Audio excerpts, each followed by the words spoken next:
जीना हराम करके रखा है हमारा। इस सेंस में मैं बोल रहा हूँ। ऐसा है साहिल जी कि अल्लाह ने मुंह दिया है बोलने के लिए, और कई बार हम अपने माँ बाप से सुने हैं, क्योंकि मैं भी मुस्लिम कम्युनिटी से आती हूँ और आप थे मुस्लिम कम्युनिटी में, और जो दीन की किताबें मैंने पढ़ी हैं वही आपने भी पढ़ी हैं, तो झूठ बोलना गलत है, गुनाह है, और वो गुनाह मैं करना नहीं चाहती हूँ जी। मुझे परफ्यूम मिल गया है, शनाल मुझे दिया है साहिल ने, और बिल्कुल मिल गया है। यार तो ये जब भी आपको मैं इनवाइट करता हूँ ना, तो लोग सबसे पहला सवाल इधर यही करते, परफ्यूम मिला या नहीं मिला। तो इसलिए साहिल जी मैं झूठ नहीं बोलना चाहती हूँ, और जो सच है मैं उसी को सामने रख रही हूँ। अब अगर किसी मेरे सच से किसी के पेट में दर्द होता है तो होने दिया जाए, मुझे कुछ फर्क नहीं पड़ता है। हाँ, मेरे लुक्स की वजह से जो आप निगल गए, आप नहीं बोल पाए, मेरे लुक्स की वजह से ही शायद मुसलमान मुझे सबसे ज्यादा बलात्कार की धमकी देते हैं। वाह, आए दिन आपको धमकियां आते रहती है इस तरीके की। कल भी आई थिंक 25-30 लोग मेरे ऑफिस में एंटर करने की कोशिश कर दिए थे, और धमकी ओ, सुबह से मेरे लैंडलाइन पर आ रही थी कि टांग चीर देंगे, बलात्कार कर देंगे। तो ऐसी धमकियां ही मुझे मुसलमानों से आती हैं, बलात्कार की ही। मर्डर की धमकी नहीं आती है, गैंग रेप की धमकी ही ज्यादा आती है। और एक बार तो मैंने आपको सुनवाया भी था गप्पू मौलाना का, जी तो जो इसी हिसाब से धमकियां आती हैं। बिल्कुल। यानी नीचता की हद जो है ये लोग पार कर देना चाहते हैं, ये डरा कर आपकी आवाज को बंद करना चाहते हैं। देखिए साहिल, मैंने एक चीज ऑब्जर्व किया है, बिकॉज मैं एक जगह तो बैठे नहीं रहती हूँ। मैं गांव, ग्राम, खेड़ा, स्टेट, राज्य, हर जगह में जाती हूँ, और बहुत लोगों से मेरी मुलाकात होती है। मैं दिन भर में तकरीबन 2-3 हजार लोगों से मिल लेती हूँ। तो मैंने एक चीज ऑब्जर्व किया है कि मुसलमान जो लफंदर लौंडे होते हैं, उनके पैंट का जिप खुला ही रहता है और पजामे का नाड़ा खुला ही रहता है। ये मैंने ऑब्जर्व किया है। बस इतना ही रहता है कि अगर कोई कन्विंस होकर आ गई तो ठीक है, और अगर कन्विंस नहीं हुई तो मौका मिलते ही झपक लेंगे और बलात्कार कर देंगे। और हालिया में जो संदेश खाली में हमने देखा है, शेख शाहजहां का जो पूरा एपिसोड हम लोगों, पूरी दुनिया ने देखा है, और जहां तक मेरी पहुंच थी, मैंने वहां तक लोगों को ये खबर पहुंचाने की कोशिश की है। इससे ये साफ पुष्टिकरण होता है कि मुसलमान जिहाद में रेप को भी लेते हैं। So rape is also a part of जिहाद।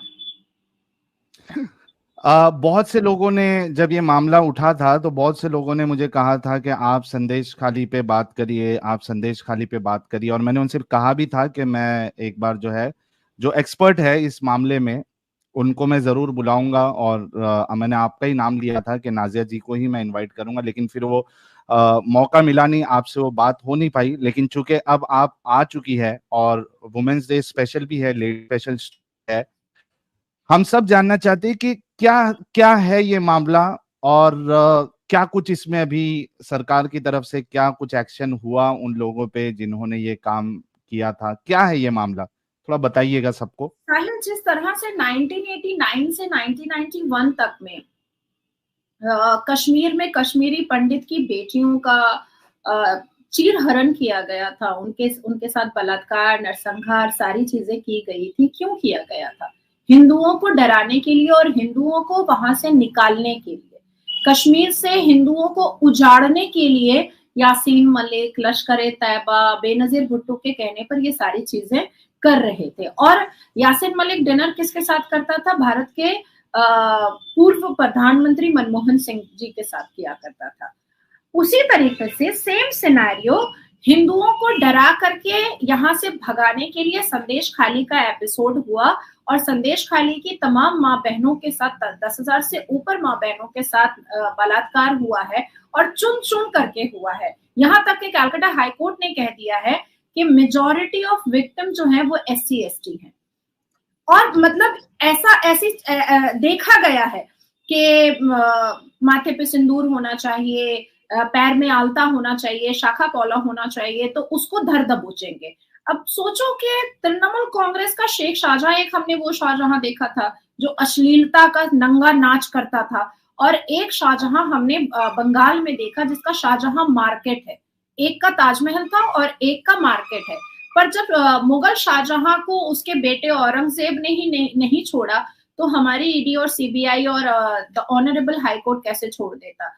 तो इस अश्लीलता को बंद किया गया है। सीआईडी ने उनको अरेस्ट अपने कस्टडी में लिया था, पर हाई कोर्ट के बहुत फिटकार लगाने पर और स्टेट गवर्नमेंट को बहुत कड़क ऑर्डर देने पर सीबीआई के हैंडओवर किया गया है। अब बेचारा रो रहा है, गा रहा है, कह रहा है हम ऐसा खाना नहीं खाते हैं, हम तो गर्म खाना खाते हैं, हम तो गद्दे पर सोते हैं और 10-12 औरतों को लेकर के सोते हैं। तो ये सारी सुविधाएं जो है वो सीबीआई को मिलेगी नहीं। लेकिन हाँ, मैं ये जरूर कहना चाहूंगी जो बहुत समझने की बात है कि देखो, कोई एक शेख शाहजहां इतना बड़ा काम अकेले दम पे नहीं कर सकता है, और एक मामूली सा व्यक्ति जो ना एमएलए है, ना एमपी है, ना मिनिस्टर है, ना किसी पद पर है, सिर्फ एक नेता है, तृणमूल कांग्रेस पार्टी का एक बड़ा दबंग, जैसे केस्टो हुआ करता था वैसे ही ये नेता है। अब इस स्ट्रैटेजी के पीछे कौन कौन है, तो पहला मुख आता है वहां की सांसद नुसरत रूही जहां जैन का। अब नुसरत रूही जहां जैन एक ऐसी महिला है जिनका फ्रेंड नासिर खान वो भी बलात्कारी, जिनका मंगेतर वो भी बलात्कारी कादिर खान, उसके बाद इलेक्शन एजेंट शेख शाहजहां वो भी बलात्कारी, आगे पीछे जो हल्दर मल्दर टल्दर जो घूम रहे थे वो भी बलात्कारी। और जब हमारी माँ बहनें संदेश खाली की रो रही थी, गिड़गिड़ा रही थी और अपने अपने इंसाफ के लिए झोली फैला करके भीख मांग रही थी, तब सांसद नुसरत रूही जहां Jain love day, teddy day, hug day, चड्डी डे, मड्डी डे मनाने में इतनी व्यस्त थी कि जिसकी कोई कल्पना नहीं की जा सकती। और फिलहाल अभी भी वो अपने समर शूट में नंगा नुच्चा कपड़ा पहन करके वो फोटो खिंचवाने में बहुत व्यस्त है। एक मीडिया वाले को वो नजर आ गई थी, तो उस मीडिया वाले ने उनसे पूछा कि आप संदेश खाली नहीं गई, तो वो कह रही है 174 धारा लगा हुआ है। जो 144 धारे को उन्होंने 174 धारा लगाया। अब आप सोचिए कि भारत के युवाओं के सर पर कैसे कैसे अनपढ़, जाहिल, गवार, अश्लील, बेहुदा, बदतमीज member of parliament, law maker हमारे सर पर थोपे जाते हैं, जिसको ये नहीं पता है कि 144 धारा किसको कहते हैं और 174 धारा किसको कहते हैं। हाथ में संविधान का शपथ लेने वाला मेंबर ऑफ पार्लियामेंट अगर उसको 144 धारा नहीं पता, तो वो संविधान के अंडर बैरिकेड काम किया कर सकता है, कैसे कर सकता है। बहुत बुरे हालात हैं पश्चिम बंगाल के। मैं इतना जरूर कहना चाहूंगी आपके चैनल के माध्यम से, क्योंकि एक्स मुस्लिम में सबसे बड़ा चैनल आपका है, कि जितने भी भारत में लोग हैं और जो वाकई में नारियों की इज्जत करते हैं, जो वाकई में महिलाओं की इज्जत करते हैं, जो वाकई में महिलाओं और बेटियों के भीतर देवी देखते हैं, उन सबको अपनी आवाज ऊंची करनी चाहिए। और उन सबको निर्भया की तरह, मैं नहीं कहूंगी कि कैंडल लेकर के निकलिए, पर अपने अपने मोबाइल पर एक वीडियो जरूर बनाइए और संदेश खाली की महिलाओं को की हिम्मत अफजाई कीजिए। और संदेश खाली की महिलाएं जो बिल्कुल बर्दाश्त जब नहीं हो पाया, क्योंकि जिस बिस्तर पर माँ गई थी उसी बिस्तर पर फिर बेटी को भी लेकर गया था ये शेख शाहजहां। तो ऐसे सिचुएशन में भारत के तमाम लोगों के सपोर्ट और समर्थन की जरूरत है संदेश खाली की माँ बहनों को। बहुत जबरदस्त। अच्छा, जहां तक मेरी नॉलेज है, ये जो 144 धारा है, ये तो इसमें एक्सेप्शन जो है, जैसे एमपी है, इनको तो एक्सेप्शन होता है ना, ये वहां तो जाके विजिट कर सकते हैं या नहीं कर सकते? जो इस तरीके से बिल्कुल कर सकते हैं, वो सांसद है वहां की, और सांसद को अपने वोटर से मिलने के लिए कौन मना कर सकता है? कोई मना नहीं कर सकता है। अगर तो मैं बहानेबाजी हो गई साहिल, अगर मैं बशीरहाट की सांसद होती तो शायद मैं वही किसी झोपड़ी में उनके साथ ही ये पूरा वक्त रहती, क्योंकि सबसे ज्यादा अभी जरूरत थी संदेश खाली की माँ बहनों को, अपने महिला सांसद की। देखिए बेसिकली क्या है ना, कि नुसरत रूही जहां जैन ने बहुत सारी शादियां की हैं, बहुत सारे बॉयफ्रेंड्स रखे हैं, इट्स ऑल राइट, ये उनका अपना पर्सनल मैटर है, लेकिन सिर्फ आधी चड्डी में टिकटॉक बना करके लुंगी वालों का लुंगी गरम करने से वोट मिल रहा था उनको, तो उनको लगा कि अरे महिलाओं के बारे में क्यों ही बात करना। उन्नति और डेवलपमेंट के बारे में क्यों ही बात करना। महिलाओं की सेफ्टी सिक्योरिटी क्या होती है, महिलाओं का मान सम्मान क्या होता है, इज्जत मर्यादा क्या होती है, ये नुसरत रूही जहां जैन को कैसे पता? क्योंकि वो तो कैमरा के सामने चड्डियां पहन करके और इनर गारमेंट्स में वो मस्त नाच वाच करके लुंगी वालों का लुंगी गरम कर देती हैं। तो this is a kind of strategy कि बस किसी तरीके से नासिर खान, खातिर खान, शेख शाहजहां, हल्दर वल्दर सब मिल करके इन लोगों ने भारत के हिंदुओं को डराने के लिए उनकी माँ बहनों का जेनोसाइड किया है, उनकी माँ बहनों का नरसंहार किया है, उनकी माँ बहनों का की इज्जत को तार तार किया है, उनकी माँ बहनों के वस्त्र उतारे हैं और सांसद के रूप में नुसरत रूही जहां जैन रक्षक होकर के भक्षक का पूरा रोल उन्होंने अदा किया है। नाजिया जी, एक सवाल है कि ये जो इस तरीके के लोग होते हैं जो इस तरीके का काम करते हैं, इनको मतलब कहाँ किसका सपोर्ट होता है और लोग इनको इस ऊपर की सीट तक पहुंचा कैसे देते? कौन सपोर्ट करता है ऐसे लोगों को? कौन देता है इनको इतना आसरा? देखिए साहिल, नाजिया क्योंकि नंगा नाच नहीं करती है इसलिए मेरे फॉलोअर्स कम हो सकते हैं। अभी आप नुसरत रूही जहां जैन के फॉलोअर्स देखिएगा, मिलियन में जाएंगे।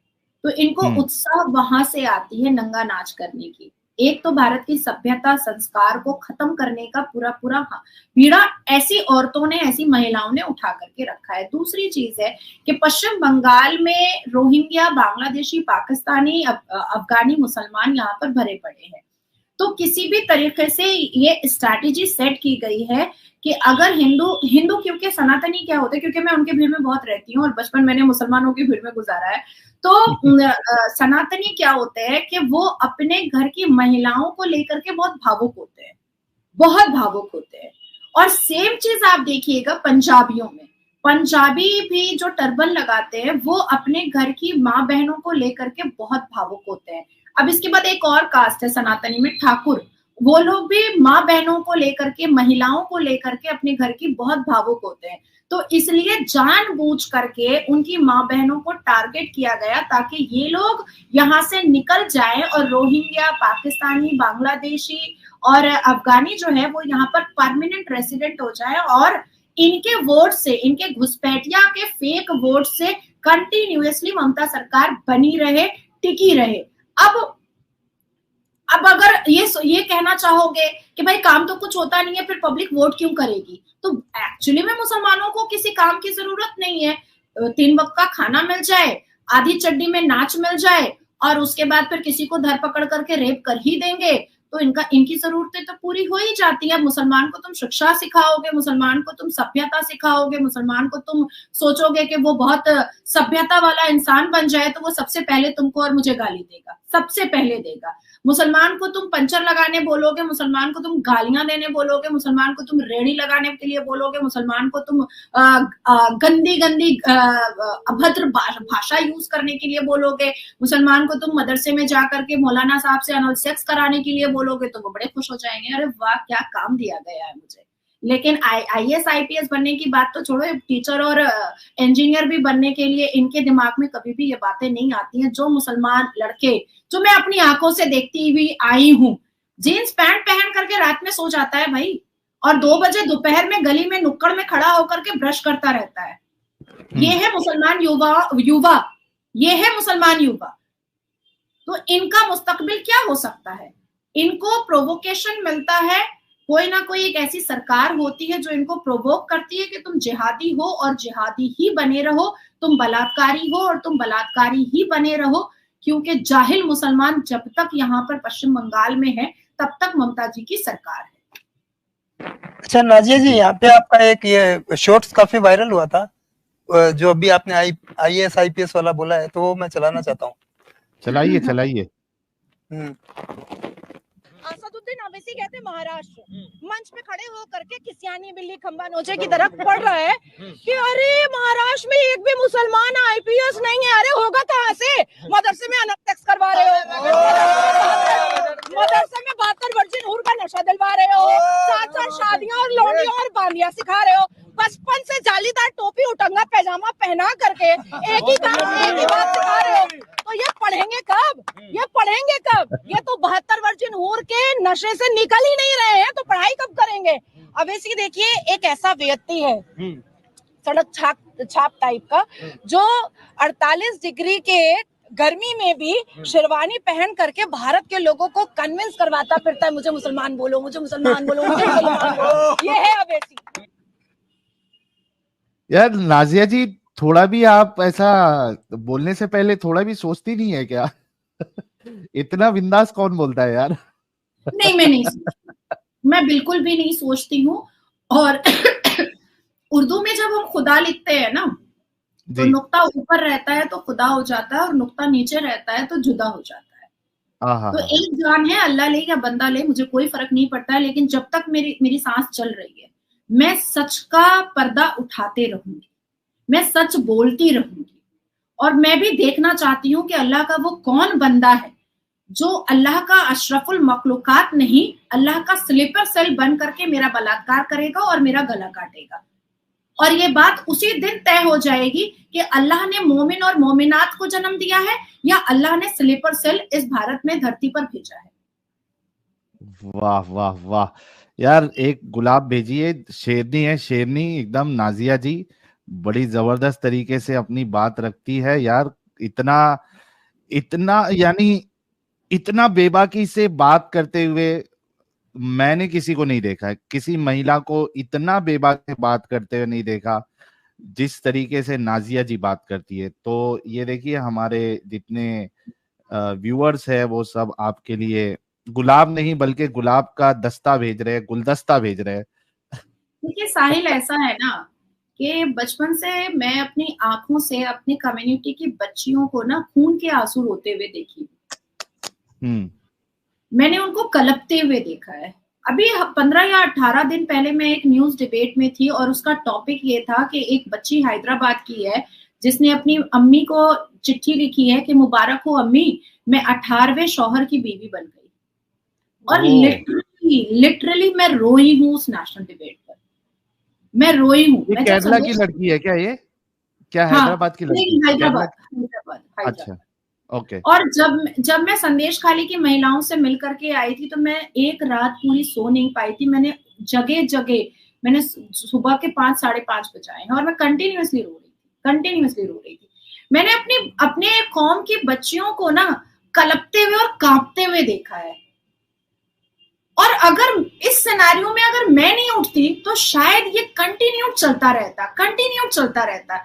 जितने नेशनल डिबेट पर मैं बैठती हूँ, सारे मौलाना दाढ़ी वाले क्या बोलते हैं, नहीं चाइल्ड मैरिज बंद नहीं होगा। मतलब क्या हो यार, शिट हो तुम लोग गू हो, इसके अलावा तुम लोग और कुछ भी नहीं हो। Age of puberty is age of marriage. भाई प्लीज, खुदा की कसम, तुम हम लड़कियों का सलवार झांकना बंद कर दो। कब हमारा सलवार लाल हो रहा है और कब हमें पीरियड्स हो रहा है और कब किसी के बिस्तर पे हमें ढकेल देना है एक फैब्रिकेट निकाह के नाम पर, ये बंद कर दो। निकाह मस्यार है, सफर की निकाह है। मतलब जैसे वैरायटीज ऑफ चीजें होती है ना खाने की, हम मॉल जाते हैं, वैरायटीज ऑफ कपड़े देखते हैं, बड़े खुश होते हैं, वैसे ही इस्लाम में वैरायटीज ऑफ निकाह है। और इसका शिकार कौन बन रही है? लड़कियां, और तो कोई नहीं बन रहा है। अगर 10 साल, अभी देखो ग्लोबल वार्मिंग है, लड़कियों का पीरियड जो है वो 10 साल में 11 साल में आ जाता है। 10 साल की बच्ची की शादी क्या 12 साल के लड़के से करवा रहा है कोई? नहीं। 10 साल की बच्ची की शादी कम से कम भी तो 25 साल के लड़के से करवाई जा रही है, आराम मतलब से 25-27 है ना, करवाई जा रही है। मतलब कितने नीच हो, कितने गिरे हुए हो, कितने घटिया बेहुदा लफंगा आवारा टाइप के मर्द हो तुम लोग। शर्म नहीं आती है? 10 साल की बच्ची नहीं दिखाई देती है? मतलब अश्लीलता की इतनी हदें इन लोगों ने पार कर दी है कि नेशनल न्यूज पर आकर के चिल्ला कर कहते हैं कि नहीं, ये नहीं होगा, मुस्लिम मैरिज एक्ट चेंज नहीं होगा, इनको 10 साल की बच्ची ही चाहिए बेड पर। शर्म नहीं आती? और बैरिस्टर पढ़ा हुआ अवैसी, वो भी बाहर देश से, वहां से पढ़ करके आकर के यहाँ पर शिक्षा का पैगाम भेजता, महिलाओं को कहता कि पंख लगा करके उड़ो, महिलाओं के फ्रीडम के बारे में बात करता, महिलाओं के डेवलपमेंट के बारे में बात करता, तो आकर के फिर से वही राग अलाप रहा है कि नहीं, निकाह मस्यार होना चाहिए। निकाह मुत्ता होना चाहिए। और 10 साल की बच्ची का सलवार अवेसी बहुत जबरदस्त झांकता है कि पीरियड्स हुआ कि नहीं हुआ, अरे देखो देखो देखो इसको पीरियड्स हो गया, इसका सलवार तो लाल हो गया, अब इसको भेजो किसी के बिस्तर पर। तो ये बंद करना बहुत जरूरी था, बहुत जरूरी था। मैंने अपने चैम्बर में साहिल जी लड़कियों को रोते हुए देखा है, शरीर खत्म हो चुका है, शरीर में जान नहीं है, चेहरे का नूर खत्म हो चुका है। बच्चे तो पैदा करने हैं क्योंकि बच्चे अल्लाह की नूर है, बच्चे अल्लाह का तोहफा है। ये कौन सा एजेंडा चला रहे हो? बेचारी का शरीर देख लो, वो मर रही है बेचारी, वो खत्म हो जाएगी, तुम्हारा क्या जाएगा, वो मर जाएगी, उस एक पिता और एक माता रोएंगे, और तुम तो फिर से शादी कर करके ले आओगे अपना सेक्स टॉय। और जो बच्चे वो पैदा कर करके मर रही है, वो बच्चे अनाथ होंगे, क्योंकि मर्द तो छोड़ी हुई बीवी या मरी हुई बीवी के बच्चों को बिल्कुल भी वैल्यू नहीं देता है, बिल्कुल भी वैल्यू नहीं देता है मुसलमान मर्द। तो किसी को तो आवाज उठानी थी ना, किसी को तो सामने आना था ना। तो इसलिए मैंने झिझक और जितना डर था सबको एक पोटले में बांध करके गंगा में फेंक दिया, और उसके बाद मैदान पे उतरी। और कई लोग मुझे ये भी कहते हैं कि अरे बोलने से पहले कुछ सोचा तो करो, कुछ भी मतलब ऐसी बातें भी बोल देती हो। अगर नहीं बोलूंगी ना तो इनको समझ में नहीं आएगा। अब मैं कहूंगी मौलाना साजिद रशीदी को कि आप मत कहिए age of puberty and is age of marriage, वो समझेगा ही नहीं प्यूबर्टी होता क्या है, वो समझेगा ही नहीं। मैं कहूंगी कि आप जो कह रहे हैं दिस इज अनपैर्डनेबल सिन, वो नहीं समझेगा, वो नहीं समझेगा। क्योंकि जो मौलाना जो धर्म के ठेकेदार हैं, वो जब अरबी नहीं समझते हैं तो वो अंग्रेजी क्या समझेंगे। ये तो तोते की तरह रटते हैं अरबी को। कलाम पाक का सात कलमा के मीनिंग नहीं पता होते हैं, अल कुरान में कितने सिजदे हैं वो नहीं पता होते हैं। मैंने तो कई बार पूछ लिया है नेशनल न्यूज पर, नहीं बता पाया है। तो ये लोग तो चम्मच है, अल्लाह का स्लीपर सेल बन करके खड़ा रहता है। तो किसी को तो बोलना था, तो मैंने ही बिस्मिल्लाह कर दिया। 2 बात ऐड करना है मुझे नाजिया जी। एक जो आपने अभी चाइल्ड मैरिज का मुद्दा उठाया है, अभी मैं कल परसों ही एक वीडियो देख रहा था न्यूज नेशन में, हमारे साथ जो उनका नाम यार बताना जरा आप लोग, जिनके साथ मैं क्या कहता है इस्लाम एपिसोड करता था, उनके साथ एक जो है पैनल में बड़े बाबा बैठे हुए थे, दाढ़ी वाले, वाइट दाढ़ी वाले एकदम, क्या कहते हैं उसको, वली पिनाज जी के साथ जो है वो वली अल्लाह की तरह वो बैठे हुए थे। तो पिनाज जी ने उनसे सवाल किया कि यार ये 13 साल में लड़की जो है वो शादी के लिए रेडी हो जाती है? तो बाबा जी कहते कि हाँ रेडी हो जाती है। तो उन्होंने कहा पिनाज जी ने कि आप अपनी बच्चियों की शादी करा दोगे? तो कहता है कि हाँ मेरी बच्ची है, उसकी मैंने 18 साल में शादी कराई है। तो उन्होंने कहा 13 साल में? तो कहता है कि हाँ 13 साल में भी सही है। अब आप देखिए कि इतने बेगैरत लोग हैं ये कि नेशनल न्यूज चैनल पर बैठ के धड़ल्ले से इस चीज को कहना, और उसके बाद शान मार के ये कहना कि हमारी शरीयत जो कहती है हम उसी पे अमल करेंगे और हमें कोई भी नहीं रोक सकता। भारत में बैठे हुए इस तरीके से बातें करना, बेतुकी बातें करना, मतलब इतनी हिम्मत इनमें आती कहां से है? नहीं देखिए, इनको हिम्मत, आपका प्लेटफॉर्म नहीं है जो पॉलिटिकल हो सके, क्योंकि ये पॉलिटिकल प्लेटफॉर्म नहीं है। लेकिन फिर भी मैं बताना चाहूंगी कि कांग्रेस की सरकार ने इनको हिम्मत दी थी, डिवाइड एंड रूल। ये हिम्मत उनको कांग्रेस की सरकार से आई थी, और कई ऐसे मुसलमानों के ऑर्गेनाइजेशन खोल के दिए गए कांग्रेस की तरफ से, जिससे इनको और भी उत्साह मिली, इनको और भी हिम्मत मिल गई। ठीक है, ये बेशरम है, बिल्कुल है, और बेशर्मी की हदों को इन्होंने इतना ज्यादा पार कर दिया है कि अभी इन्हें खुद भी एहसास नहीं होता है कि ये कितनी बेशर्मी कर रहे हैं। इनको एहसास नहीं होता है, बिल्कुल एहसास नहीं होता है। मैं अभी दिल्ली में थी, तो मैं टाइम्स नाउ पे मैं स्टूडियो में डिबेट पर थी, तो हिजाब की बात आई, तो मौलाना साजिद रशीदी ने कहा कि अरे बच्चियों के यूनिफॉर्म तो देखिए, इतने टाइट शर्ट होते हैं और इतने छोटे स्कर्ट होते हैं। मैंने कहा आपने देखा है मतलब आग का बटन निकाल कर? आप बच्चियों का शर्ट देखते हैं कि कितना टाइट है और स्कर्ट देखते हैं कि कितना छोटा है। Shame on you, shame on you. मतलब आपने ये पुष्टिकरण खुद की है कि आप देखते हैं। उसके बाद फिर वो इतना झपट पड़ा, लेकिन मुझे मतलब ना चाहते हुए भी मुझे उसको केस और कोर्ट की धमकी देनी पड़ी।